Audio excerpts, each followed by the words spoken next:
د وایس اف امریکا کله شروع شوه، یعنی لنډ تاریخ یې راته ووایه. د کال 1942 کې امریکې دا اداره جوړه کړه او هغې ته یې نوم ورکړو وایس اف امریکا. د دې ضرورت ولې پېښ شو؟ دا وفاقي ادارې په امریکا کې تړل، دې ته څنګه ګورئ؟ ولې ضرورت دی؟ د وایس اف امریکا اخر دغه دا دی چې یار 360 میلیونه خلکو به د دې نشریات اورېدل. خو لکه ټول خلک یې داسې شاک کې تل چې کله هغه په لومبني ځل د امریکې صدر اعظم و، نو هغه وخت کې د هغه د وایس اف امریکا سره نالګې راغلي. دا ګڼئ چې د دغه سپیس څخه څوک ګټې اخیستلی شي. د ملا فضل الله ریډیو هم کتلی دی، موږ د منګل باغ ریډیو هم کتلی دی که نه.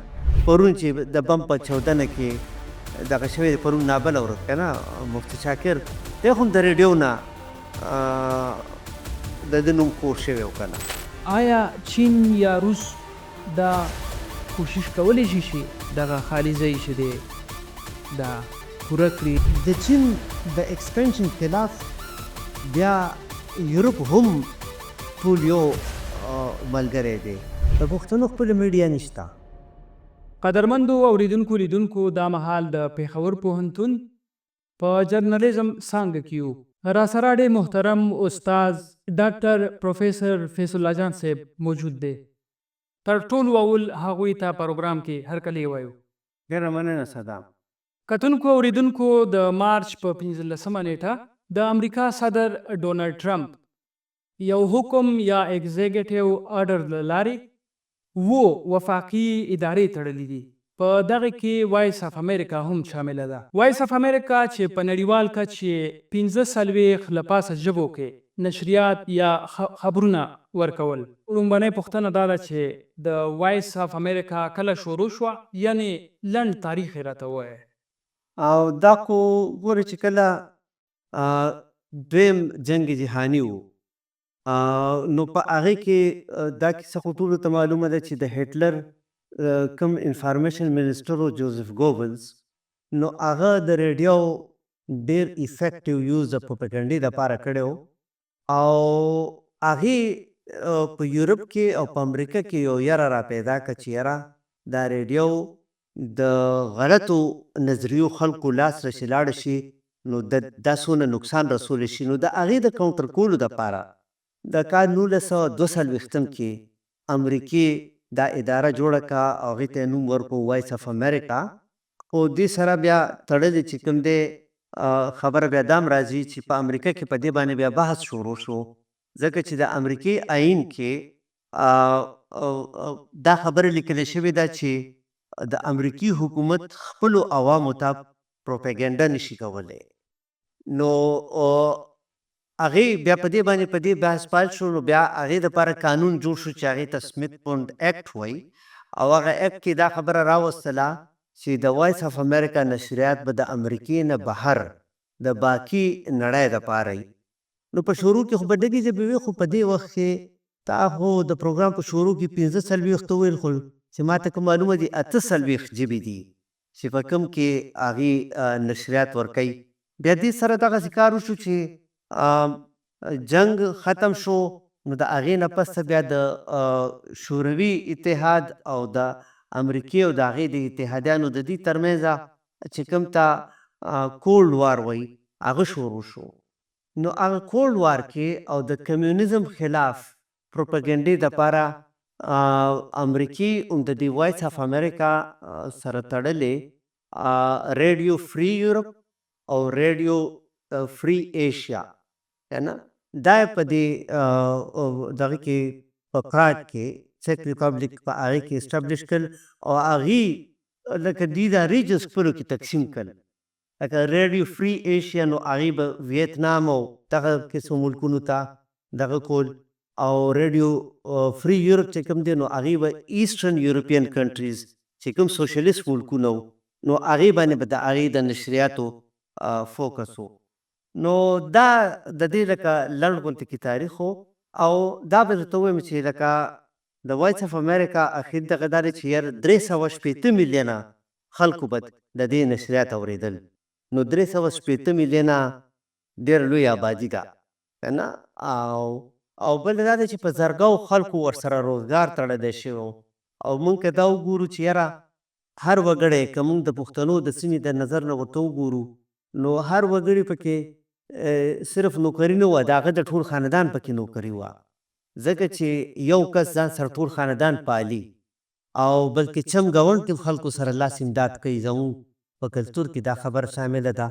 نو دې سره د دونه ډېرو خلکو معاش هم شامل و، خو د معاش نه او د دې ټول نه هر څه ضروري خبره داسې ده چې پاکستان کې کوم حالات جوړ دي نو په هغې کې زمونږ د بلوڅو د پښتنو د ګلګت د بلتستان د خلکو زمونږ د پاکستاني میډیا کې خپل غږ نشته. که دا راته ووایې چې د صدر ټرمپ دغه پریکړه چې ده د دې ضرورت ولې پیښ شو؟ دا وفاقي ادارې په امریکا کې تړل دې ته څنګه ګورئ؟ ولې ضرورت دی؟ او ګورئ اول خبره خو داسې ده که نه چې هغه کوم سلوګن سره دا هر څه شروع کړي دي نو هغه و چې زه بچت راولم، د امریکې د حکومت خرچه ډیره ده هغه وي او دا پیسې د امریکې په عوامو وینه لګیږي. نو یو خبره دا ده پکې هغه کوي نو هغې دپاره ګوره USAID لکه هغه بل دا ویلي چې په دې کې کرپشن کېدو نو موږ هغه کرپشن معلوموو.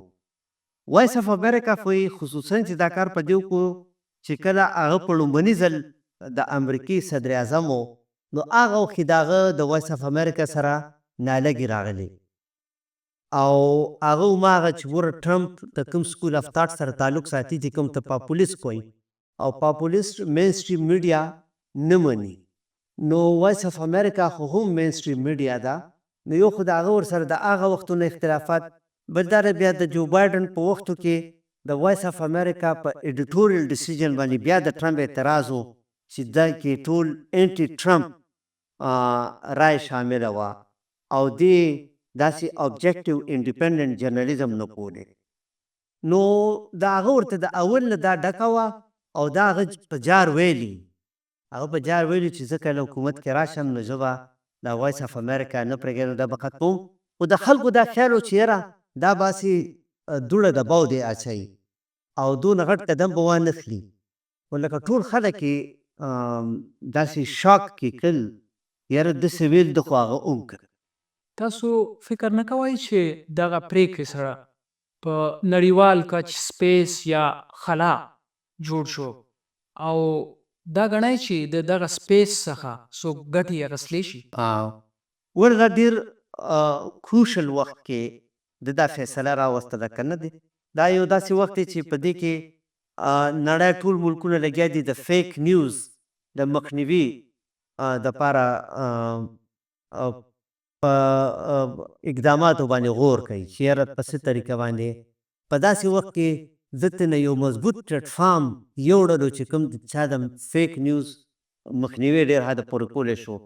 خو ګوره دا به موږ یاد ساتو که نه چې ټرمپ د هغه قبیلې سره تعلق ساتي د سیاسي چې کوم د فیک نیوز په بنیاد باندې خپل سیاست کوي او هغوی خو مین سټریم ابجیکټیو جرنالیزم مني نه او دا خبره د هغې ډېره حده پورې غلطه نه ده او هغې استعمال د دې خبرې ډېر کوي ځکه چې مین سټریم کومه میډیا ده ګوره امریکا کې دا وایس اف امریکا خو زه د امریکې نه بهر ملکونو دپاره وه خو غټې رسنۍ ادارې چې وګورې نو نیویارک ټایم دی، واشنګټن پوسټ دی، CNN TV د پکې او دغه وال سټریټ جنرل دی، لاس اینجلس ټایمز دی. دغه اخبارونه واقعي په دې دا نیوکې کېږي او دا پرې ټیک کېږي چې په هغې کې د امریکې د یو خاص د طبقې د خلکو رایې ته ځای ورکړی کېږي، د عام امریکني وګړي رایې ته په دغه کې ځای هېڅ نه میلاویږي. نو ګوره یو خو د مین سټریم میډیا خپله هم دا یو خامي وه. خو ستا چې کوم سوال دی که نه چې دا سپیس چاته پاتې کېږي زمونږ د پښتنو په خاوره باندې د دې ډېره زیاته یره ده. ګوره موږ خو دلته کې د ملا فضل الله ریډیو هم کتلی دی، موږ د منګل باغ ریډیو هم کتلی دی که نه. نو دا خو ښه ده چې دا ډیو مشال ریډیو راغلله نو د هغې مخنیوی ونیولی شو. بل دا د دې پالیسي وه دلته کې د ایکسټریمیزم خلاف کار کول. نو اوس ما ته داسې ښکاري چې مختلف کسان به دا خلا نیول غواړي. د ټول لاول خو په هغې کې ISPR دی که نه، لکه د فوج چې کوم میډیا وینګ دی هغې آلریډي بلا لوی ریډیو نیټورک په دې ملک کې خور کړی دی. یو خو ممکنه دا ده چې د دې دا نیټورک نور هم خور شي. دویم زه وینم چې پرایویټ لوکل کمیونټیز که مخې ته راغلل هغوی ته اوس دا یو فیلډ دی چې خپل ریډیو شروع کړي. دریم چې کوم د ټول نه غټ خطرناک دی او هغه دغه دی دا ترهګر یا چې څه ته ایکسټریمیسټ وایي که نه. لکه ګوره دا پرون چې د بم په چودنه کې دغه شوی دی پرون نابله ورځ که نه مفتي شاکر دی خو هم د ریډیو نه د ده نوم کور شوی و که نه او اوس هم د ریډیو استعمال کولو منګل باغ هم په ریډیو دغه و. نو زما سره یاره دا ده چې دغه قوتونه به اوس بیا د ریډیو استعمال کوي او دا ته کومه خلا یادې د دغه خلا دغه د پوره کولو هڅې به کوي. د دې هیواد نه بهر وګورو یا نور ریجن کې وګورو لکه انټرنیشنلی یا په نړیواله کچه منې دا خلا جوړه شوې ده.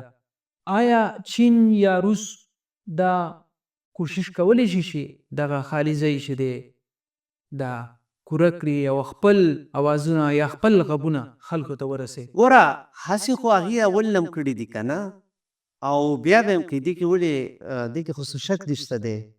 خو خبره داسې ده که نه چې د ټرمپ دا یو پرېکړه خو یو طرف ته خو د چین د ایکسپینشن خلاف بیا یورپ هم ټول یو ملګری دی. بل دا چې په یوکرین کې دې وخت کې څه روان دي نو ګوره د یوکرین شاته امریکې ته نه وروسته شو خو یورپ ټول ورسره ولاړ دی. نو زما په خپل خیال دا دی چې د چین او د روس د مخې نیولو دپاره یورپ سره چې کوم دی دا ماډل او تجربه شته دی. لکه BBC بیا راتلی شي چې هغې دا خلا پوره کړي.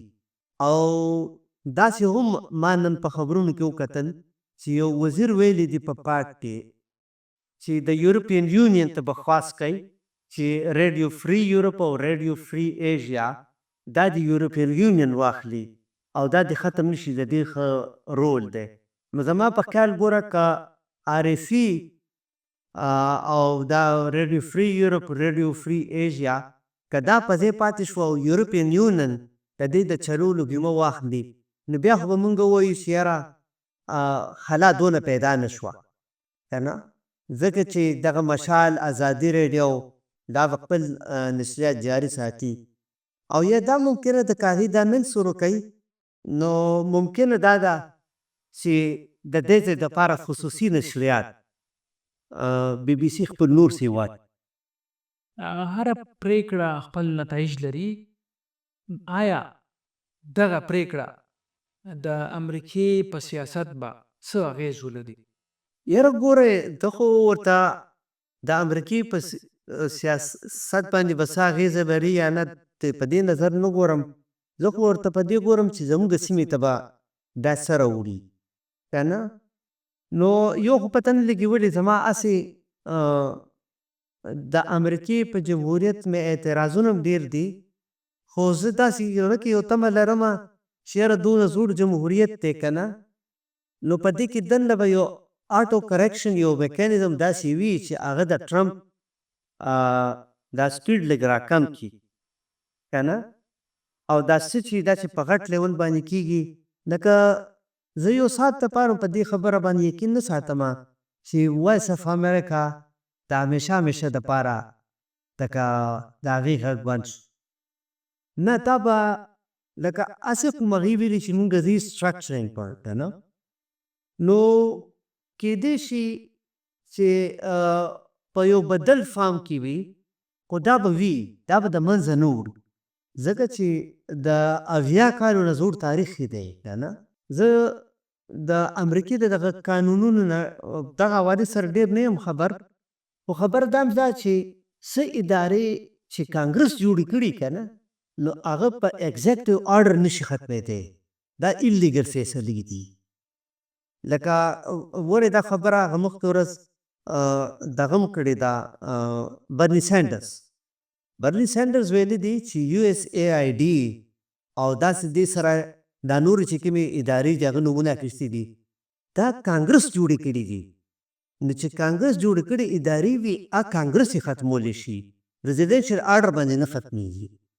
او زما نه دی خیال چې کانګرس به ورسره دا فیصلې ومني. په پاکستان کې که موږ وګورو دلته پښتانه هم اکثر دا ګیلې کوي چې د هیواد کوم مین سټریم میډیا چې ده په هغې کې هغو په مسلو باندې خبره نه کیږي. اوس دغه خلک بې اوازه شول، دا به څه اثرات ولري دلته به؟ زه ساده یم د پښتنو دا بدقسمتۍ دی که نه، او دې سره د نورو مادرازم د پښتنو خپله میډیا نشته که نه. د پښتو ژبه کې به میډیا وي خو خپله میډیا نشته. لکه ډیوه هم وه، مشال هم و، خو په پښتو ژبه کې و که نه. او ټیک شو د پښتنو دپاره کار کوو. خو دغه وخته پورې د امریکې او د پښتنو مفاد چې کوم دی که نه دا سره ښکلو کې میلو و. ته ورسېدې نو بیا امریکا خو یو لوی پاور دی، نو د هغه خو انټرسټ د یو ریجن نه بل ریجن ته ځي. او پښتو کې متل دی پردی کټ څه وایي د نیمې شپې وي که نه. نو پردی کټ د نیمې شپې نو هغه ډیوه ریډیو کې موږ سره دا لوبه وشوه که نه. موږ به اوس دا وایو چې د ټرمپ یا د ټرمپ د حکومت د هغه مفاد بدل شو. نو چې د هغه مفاد بدل شو نو موږ یې د خپله کټ هم پاسوي که نه. نو زه وایم چې پښتنو له په دې خبر باندې غور کول پکار دي چې پښتانه دې ځان له خپله میډیا اسټابلیش کړي، نه دې د پاکستان مین سټریم میډیا ته کښېني او نه د BBC ته کښېني که نه. او موږ دې د خپل اواز د خپل پلیټفارم نه باقي نړۍ ته ولې وونرو چې کله دې ووایي چې یاره دا نړۍ کې دې دا پلیټفارم دې موږ دپاره خبرو کې، دا چې موږ دپاره خبرو کې. نو زه وایم چې د پښتنو کوم دلته سیاسي ګوندونه دي هغې له ګوره په دې باندې خبره اتره کول پکار ده. غټې غټې پارټۍ دي او لوی لوی دعوې لري چې د 200 کالو راسې سیاست کوو، د 300 کالو راسې سیاست کوو. نو ګورې باچا خان خو په هغه وخت کې چې کوم وخت کې هغه خدای خدمتګار تحریک شروع کو په ډېرو کمو وسایلو کې او ټکنالوژي نه وه، هغه یو پښتون اخبار چلول که نه. پښتون اخبار خو چلولو. نن خو دا د 21مه پېړۍ کې یو که نه. او خپل ذاتي د پروموشن دپاره خو په سوشل میډیا باندې پیلو بیان کښېنو که نه. خو د دې ګوندونو نه تاسو تپوس وکړي چې تاسو د پښتنو دپاره یو اخبار شروع نه کړی شو چې کوم اخبار یو وم هغه لاړو بند شو. د پښتنو دپاره یو ریډیو شروع نه شو، پښتنو دپاره یو ټلویزیون شروع نه شو. او ولې دې سره پیسه نشته که نه. د پیسې د خلکو سره دې پښتنو سره په پیسه ښه ډېره ده، عام پښتون وګړي سره نشته که نه. نو زما خپل خیال دا دی چې دا اوس کوم سخت وخت راغو د دې نه باید چې پښتانه داسې فایده واخلي او کښېني خپلو کې او په دې خبره سر خلاص کړي چې یاره نه د جړا او ویر نه څه جوړېږي چې مونږ په مین سټریم میډیا کې ځای نه راکوي. مین سټریم میډیا کې ولې ځای درکړي؟ د مینلینډ پاکستان په ډیزاین کې ته فټ کېږي نه که نه، تا له ولې ځای درکړي؟ ستا اواز هغې له ګټه نه راوړي. او کله دا غم جوړو چې اره ټرمپ ډیوه بند کو، مشال یې بند کو که نه. یاره خپل د پښتنو یو میډیا کولو کلتر. ډېره مننه د وخت راکولو. ډېره مننه. پاسې